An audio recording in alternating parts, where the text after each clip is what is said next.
ओम शांति। आज है 14 दिसंबर 2021 के ईश्वरीय महावाक्य। पहले सुनते हैं मुरली के मुख्य पॉइंट्स। बाबा ने कहा, मैं ही आकर तुम्हें सत्य मार्ग अर्थात सच्चखंड में जाने का रास्ता बताता हूँ। तुम्हारा ऊंचे से ऊंचा बाप मैं हूँ। अभी तुम बच्चों के लिए स्वर्ग की सौगात लेकर आया हूँ। सच्चा सच्चा सत्संग तुम्हारा है, क्योंकि तुम एक सत्य बाप के संग में हो। बाकी जो भी हैं वह सब हैं झूठे संग। उनसे तो गिरना ही होता है। तभी तो गाया जाता, झूठी माया झूठी काया झूठा सब संसार। फिर कहा, बाप तुमको नई दुनिया के लायक बनाने आए हैं, तो उनकी श्रीमत पर चलना चाहिए। इसमें कभी मूंझो नहीं। तुम्हें तो बहुतों का कल्याण करना है। जो श्रीमत कहे वह करना चाहिए। फिर सारी जवाबदारी बाप की। लायक बनना है तो hear no evil see no evil. आगे कहा, बाप तुमको जो पढ़ाई पढ़ाते हैं इससे तुम बहुत उच्च पद पाएंगे। यह बुद्धि में हड्डी रहना चाहिए। तोते मिसल याद नहीं करो। हड्डी पक्की धारणा होनी चाहिए। दिन प्रतिदिन मुसाफिरी करना मुश्किल हो जाएगा। नेचुरल कैलेमिटीज भी आएंगी। इस छिछी दुनिया में अब तुम थोड़े रोज हो, इसलिए बाप को याद करते रहो तो बहुत खुशी में रहेंगे। और लास्ट में बाबा ने कहा, श्वासों श्वास मुझे याद करो। यही है योग अग्नि, जिससे तुम्हारे पाप विनाश होंगे। ग्रस्त व्यवहार में रहते, नौकरी आदि करते, बाप को और चक्र को याद करो। एकांत में बैठ विचार सागर मंथन भी जरूर करो।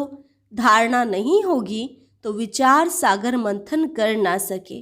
और अब सुनते हैं महावाक्यों को विस्तार से। मुरली का सार। मीठे बच्चे, तुम अभी सच्चे सच्चे सत्संग में बैठे हो। तुम्हें सच्चखंड में जाने का मार्ग सत्य बाप बतला रहे हैं। प्रश्न, किस निश्चय के आधार पर पावन बनने की ताकत स्वतः आती है?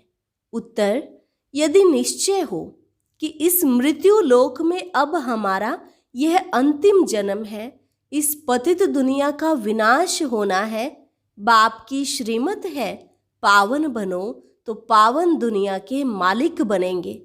इस बात के निश्चय से पावन बनने की ताकत स्वतः आती है। गीत, आखिर वह दिन आया आज जिसकी राह तकते थे। ओम शांति। मीठे मीठे रूहानी बच्चों ने गीत सुना। यह गीत तुम्हारे लिए हीरे जैसा है, और जिन्होंने बनाया है उन्हों के लिए कौड़ी जैसा है। वह तो जैसे तोते मुआफिक गाते हैं, अर्थ कुछ भी नहीं जानते हैं। तुम अर्थ समझते हो। अब वह दिन आया है जबकि कलयुग बदल सतयुग या पतित दुनिया बदल पावन दुनिया होनी है। मनुष्य पुकारते भी हैं कि हे पतित पावन आओ। पावन दुनिया में कोई पुकारेंगे नहीं। तुम इस गीत के अर्थ को अच्छी तरह जानते हो, वो लोग नहीं जानते। तुम जानते हो भक्ति कल्ट आधा कल्प चलता है। जब से रावण का राज्य शुरू होता है तब से भक्ति शुरू हो जाती है। सीढ़ी उतरनी पड़ती है। यह राज बच्चों की बुद्धि में बैठा हुआ है। अब तुम जानते हो, भारतवासी जो 16 कला संपूर्ण थे वही 14 कला बने हैं। जरूर 16 कला जो बने होंगे वही 14 कला बनेंगे ना, नहीं तो कौन बनेंगे? तुम 16 कला थे, अब फिर बन रहे हो। फिर कलाएं घटती जाएंगी। दुनिया की भी कला घटती है। मकान जो पहले सतो प्रधान है वह तो तमो प्रधान जरूर होना है। तुम जानते हो, सतो प्रधान दुनिया सतयुग को, तमो प्रधान दुनिया कलयुग को कहा जाता है। सतो प्रधान वाले ही तमो प्रधान बने हैं, क्योंकि 84 जन्म लेने पड़ते हैं। दुनिया नई सो पुरानी जरूर होती है, इसलिए चाहते भी हैं नई दुनिया नया राज्य हो। नई दुनिया में किसका राज्य था यह भी कोई को पता नहीं है। तुमको इस सत्संग से सब कुछ पता पड़ता है। सच्चा सच्चा सत्संग इस समय यह है जो फिर भक्ति मार्ग में इनका गायन चलता है। तो कहेंगे ना, यह तो परंपरा से चला आया है, यह तुम जानते हो। सच्चा सच्चा सत्संग यह तुम्हारा है, बाकी जो भी है वह सब है झूठे संग। वह वास्तव में सत्संग है ही नहीं, उनसे तो गिरना ही होता है। यह सत्संग का सबसे बड़ा त्योहार है। एक सत्य बाप के साथ संग होता है, बाकी और कोई भी सत्य बोलते ही नहीं है।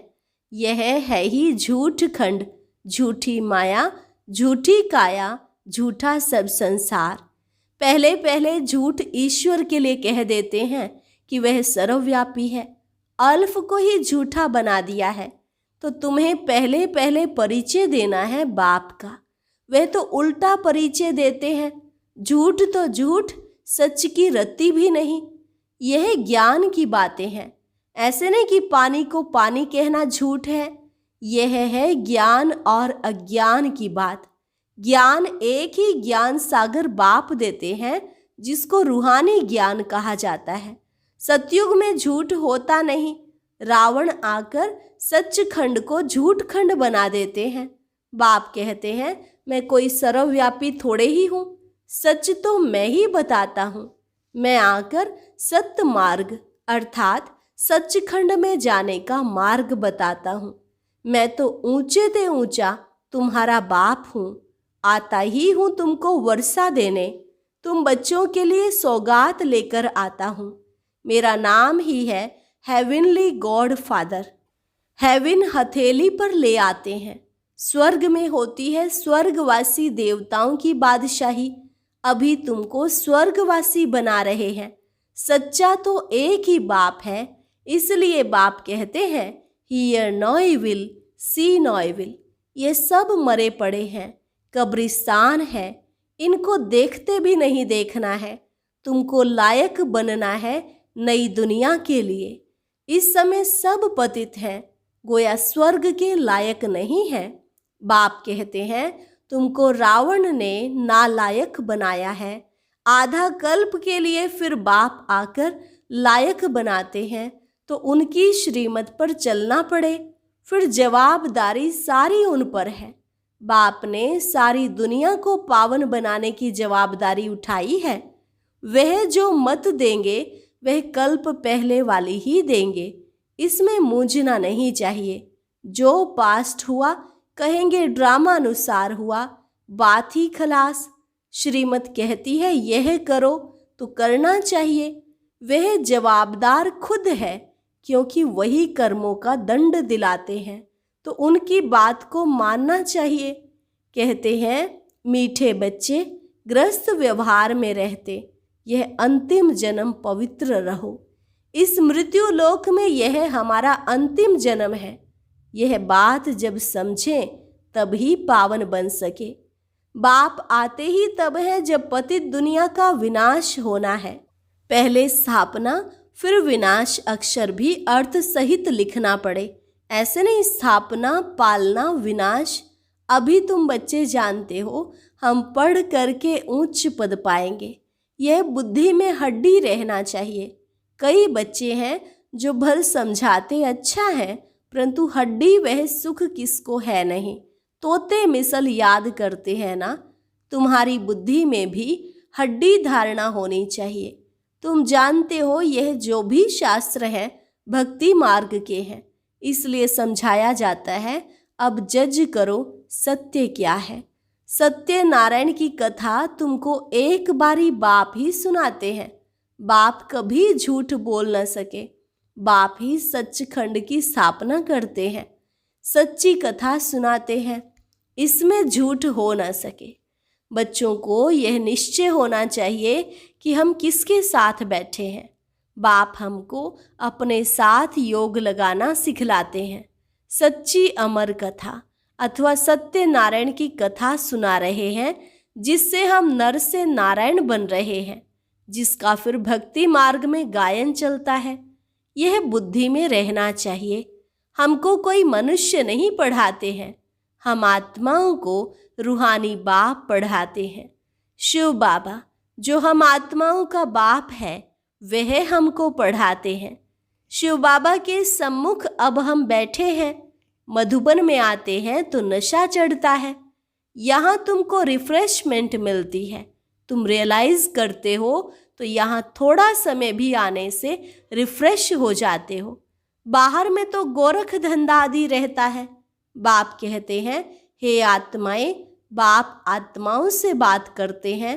बाप भी है निराकार, उनको कोई जानते नहीं, ना ब्रह्मा विष्णु शंकर को जानते।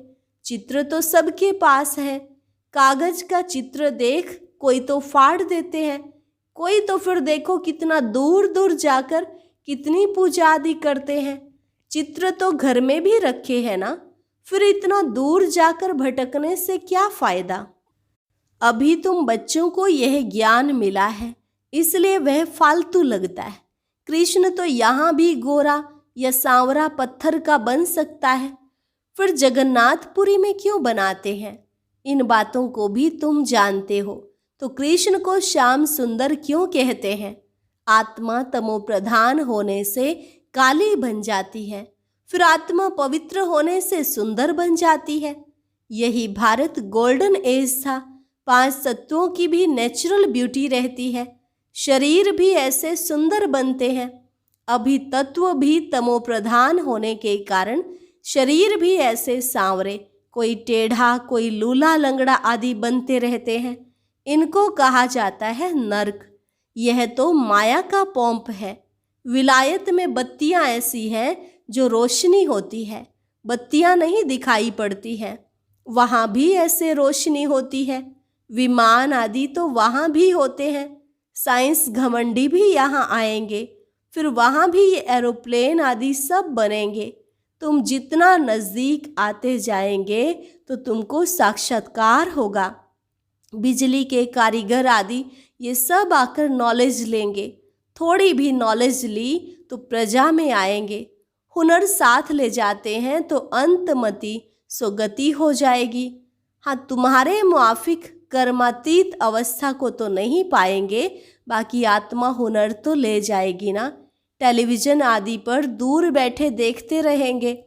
दिन प्रतिदिन मुसाफिरी करना मुश्किल हो जाएगी। दुनिया में क्या क्या इन्वेंशन कर चीज़ें निकालते हैं। नेचुरल कैलेमिटीज़ में भी इतने मरते हैं। फ्लड आदि भी होंगी। समुद्र भी उछाल खाएगा। समुद्र को भी सुखाया है ना। अभी तुम बच्चे जानते हो इस दुनिया में क्या क्या है, फिर नई दुनिया में क्या क्या होगा। सिर्फ भारत खंड ही होगा, सो भी छोटा होगा। बाकी सब चले जाएंगे परम धाम में। बाकी टाइम कितना बचा है, यह कुछ भी नहीं होगा। तुम अपनी राजधानी स्थापन कर रहे हो। तुम्हारे लिए पुरानी दुनिया के विनाश की पहले से ही नोंद है। इस छीछी दुनिया में तुम बाकी थोड़े रोज हो, फिर अपनी नई दुनिया में चले जाएंगे। ये सिर्फ तुम याद करते रहो तो भी खुशी में रहेंगे। तुम्हारी बुद्धि में है ये सब खलास होने का है। ये सब इतने खंड रहेंगे नहीं, प्राचीन भारत खंड ही रहेगा। भल ग्रस्त व्यवहार में रहो, काम आदि करते रहो, बुद्धि में बाबा की याद रहे। तुमको यह मनुष्य से देवता बनने का कोर्स उठाना है। ग्रस्त व्यवहार में रहते, नौकरी करते, बाप को और चक्र को याद करो। एकांत में बैठकर विचार सागर मंथन करो। कुदरती आपदाएं आएंगी जिससे सारी दुनिया खत्म हो जाएगी। सतयुग में बहुत थोड़े मनुष्य रहते हैं। वहाँ कैनाल्स आदि की दरकार नहीं। यहाँ तो कितने कैनाल्स खोदते हैं। नदियाँ तो अनादि हैं। सतयुग में जमुना का कंठा होगा। वहाँ सब मीठे पानी के ऊपर महल बनेंगे। यह बॉम्बे होगी नहीं। इनको कोई नई बॉम्बे थोड़े ही कहेंगे। तुम हर एक बच्चे को समझना है कि हम स्वर्ग के लिए राजाई स्थापन कर रहे हैं, फिर यह नर्क रहेगा ही नहीं। रावणपुरी खत्म हो जाएगी, रामपुरी स्थापन हो जाएगी। तमो प्रधान पृथ्वी पर देवताएं पैर धर न सके। जब चेंज होगी तब पांव धरेंगे। इसलिए लक्ष्मी को जब बुलाते हैं तो सफाई आदि करते हैं। लक्ष्मी का आह्वान करते हैं, चित्र रखते हैं, परंतु उनके ऑक्यूपेशन का किसको पता नहीं है, इसलिए आइडल प्रस्थी कहा जाता है। पत्थर की मूर्ति को भगवान कह देते हैं। इन सब बातों को तुम बच्चे अभी समझते हो, परमात्मा ही बैठ समझाते हैं। आत्मा आत्मा को समझा न सके, आत्मा कैसे और क्या क्या पार्ट बजाती है वह भी तुम अभी समझते हो। बाबा आकर रियलाइज कराते हैं कि आत्मा क्या चीज है। मनुष्य तो न आत्मा को न परमात्मा को जानते हैं, तो उनको क्या कहेंगे। मनुष्य होते हुए चलन जैसे जानवर मिसल है। अभी तुमको ज्ञान मिला है, सीढ़ी पर किसको समझाना तो बड़ा सहज है, सो भी हड्डी समझाना चाहिए। हम भारतवासी जो देवी देवता धर्म वाले थे, वह कैसे सतो प्रधान बने, फिर सतो रजो तमो में आए, ये सब बातें धारण करनी होती हैं। तभी विचार सागर मंथन होगा। धारणा ही नहीं होगी तो विचार सागर मंथन हो न सके। सुना और धंधे में लग जाते हैं। विचार सागर मंथन करने का टाइम ही नहीं तो तुम बच्चों को रोज पढ़ना है और उस पर विचार सागर मंथन करना है। मुरली तो कहाँ भी मिल सकती है। विशाल बुद्धि होने से पॉइंट को समझ लेते हैं। बाबा रोज समझाते हैं। किसको समझाने के लिए पॉइंट्स तो बहुत हैं। गंगा पर भी तुम जाकर समझा सकते हो। सर्व का सदगति दाता बाबा है या पानी की गंगा। तुम क्यों मुफ्त में पैसा बर्बाद करते हो। अगर गंगा स्नान से पावन बन सकते हैं तो गंगा पर बैठ जाओ, बाहर निकलते ही क्यों हो। बाप तो कहते हैं श्वासों श्वास मुझे याद करो, यही योग अग्नि है। योग अर्थात याद। समझानी तो बहुत है, परंतु कोई सतो प्रधान बुद्धि है तो झट समझ जाते हैं, कोई रजो कोई तमो बुद्धि भी है। यहाँ क्लास में नंबर वार नहीं बिठाया जाता है, नहीं तो हार्ट फेल हो जाए। ड्रामा प्लान अनुसार किंगडम पूरी स्थापन हो रही है। फिर सतयुग में थोड़े ही बाप पढ़ाएगा। बाप की पढ़ाई का एक ही समय है। फिर भक्ति मार्ग में झूठी बातें बनाते हैं। वंडर तो यह है जो पूरे 84 जन्म लेते हैं उनका नाम गीता पर डाल दिया है, और जो पुनर्जन्म रहित है उनका नाम गुम कर दिया है। तो 100% झूठ हो गया ना। बच्चों को बहुतों का कल्याण करना है। तुम्हारा सब कुछ है गुप्त। यहाँ तुम ब्रह्मा कुमार कुमारियाँ अपने लिए स्वर्ग की सूर्यवंशी चंद्रवंशी राजधानी स्थापन कर रहे हो। यह भी किसकी बुद्धि में नहीं आएगा। तुम्हारे में भी भूल जाते हैं तो दूसरे फिर क्या जानेंगे। तुम यह नहीं भूलो तो सदैव खुशी में रहो। भूलने से ही गुटखा खाते हो। अच्छा, मीठे मीठे सिक्के लधे बच्चों प्रति माता पिता बाप दादा का याद प्यार और गुड मॉर्निंग। रूहानी बाप की रूहानी बच्चों को नमस्ते। रूहानी बच्चों की रूहानी बाप दादा को नमस्ते नमस्ते, गुड मॉर्निंग। धारणा के लिए मुख्य सार। पहली पॉइंट, हड्डी जिगरी सुख का अनुभव करने के लिए बाप जो पढ़ाते हैं उसे बुद्धि में धारण करना है। विचार सागर मंथन करना है। इस कब्रिस्तान को देखते भी नहीं देखना है। Hear no evil, see no evil. नई दुनिया के लायक बनना है। वरदान, कंबाइंड रूप की सेवा द्वारा आत्माओं को समीप संबंध में लाने वाले कंबाइंड रूपधारी भव। कंबाइंड रूप की सेवा द्वारा आत्माओं को समीप संबंध में लाने वाले कंबाइंड रूपधारी भव। सिर्फ आवाज द्वारा सेवा करने से प्रजा बनती जा रही है, लेकिन आवाज से परे स्थिति में स्थित हो, फिर आवाज में आओ, अव्यक्त स्थिति और फिर आवाज, ऐसे कंबाइंड रूप की सेवा वारिस बनाएगी। आवाज द्वारा प्रभावित हुई आत्माएं अनेक आवाज सुनने से आवागमन में आ जाती है, लेकिन कंबाइंड रूपधारी बन कंबाइंड रूप की सेवा करो तो उन पर किसी भी रूप का प्रभाव पड़ नहीं सकता। स्लोगन: साधनों में बेहद के वैराग्य वृत्ति की साधना मर्ज होने ना दो। साधनों में बेहद के वैराग्य वृत्ति की साधना मर्ज होने नहीं दो। ओम शांति। आज की अव्यक्त मुरली जरूर सुने। उसके लिए ऊपर दिए गए बॉक्स को टच करें।